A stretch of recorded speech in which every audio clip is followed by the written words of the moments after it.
ఎప్పటికప్పుడు తాజా వార్తలను అందిస్తున్న నవజ్యోతి తెలుగు న్యూస్ కు స్వాగతం.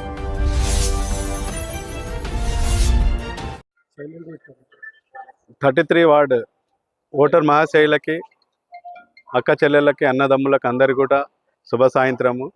నేను జగ్గారెడ్డి ఆశీస్సులతో, నిర్మలమ్మ ఆశీర్వాదంతో మీ ముందుకు వచ్చిన 33 కాంగ్రెస్ వార్డ్ అభ్యర్థిగా నన్ను బలపరిచారు. మీరందరూ కూడా నన్ను ఓటేసి అధిక మెజార్టీతో గెలిపిస్తే మన కాలనీలో ఉన్నటువంటి సమస్యలు చాలా ఉన్నాయి. రోడ్ సమస్యలు కావచ్చు, డ్రైనేజ్ సమస్యలు కావచ్చు, తాగునీటి సమస్యలు కావచ్చు, తర్వాత ఎలక్ట్రిసిటీ సమస్యలు కావచ్చు, ఇవన్నీ కూడా తీర్చుకోవడానికి మనకు మంచి అవకాశం ఉంది. కాబట్టి ఇప్పుడు రూలింగ్ గవర్నమెంట్ ఉంది, మీరు వేరే ప్రభుత్వానికి, వేరే పార్టీకి ఓటేస్తే ఆ ఓటు చెల్లదు. ఎందుకంటే ఇప్పుడు రూలింగ్ గవర్నమెంట్ ఉంది, మనం ₹2 తెచ్చుకొని కాలనీ డెవలప్మెంట్ చేసుకోవాలనుకుంటే రూలింగ్ గవర్నమెంట్కి ఓటేస్తే మనకు ₹2 సాయం అందుతుంది. కాబట్టి మనం డెవలప్ చేసుకోవచ్చు. గతంలోనే చెప్పడం జరిగింది, 3,36,00,000 ఆల్రెడీ మనకు శాంక్షన్ అయింది.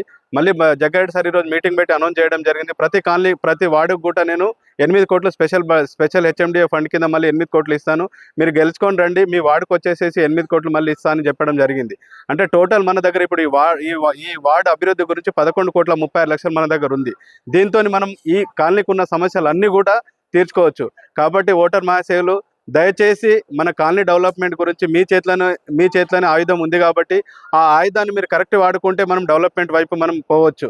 దయచేసి మీరు వీళ్ళు చెప్పే మాటలు నమ్మకండి. మీరు అందరూ కూడా విద్యావంతులు, విజ్ఞానవంతులు. మీరు తీసుకునే డిసిషన్ చాలా ఇదైనది. కాబట్టి మీరు తీసుకునే డిసిషన్ పైన మన కాలనీ డెవలప్మెంట్ ఆధారపడి ఉంటుంది. కాబట్టి ఖచ్చితంగా నాకు ఓటేసి భారీ మెజార్టీతో నాకు మన మున్సిపల్ కౌన్సిల్కి పంపిస్తారని చెప్పేసి అనుకుంటున్నా. 3వ నంబర్ చేతి గుర్తు మీద 11వ తారీఖు రోజు అందరు కూడా చేయి గుర్తుకు ఓటేయాలని చెప్పేసి నేను విజ్ఞప్తిగా మీ కాలనీ వాసులందరూ కూడా విజ్ఞప్తి చేసుకుంటున్నాను.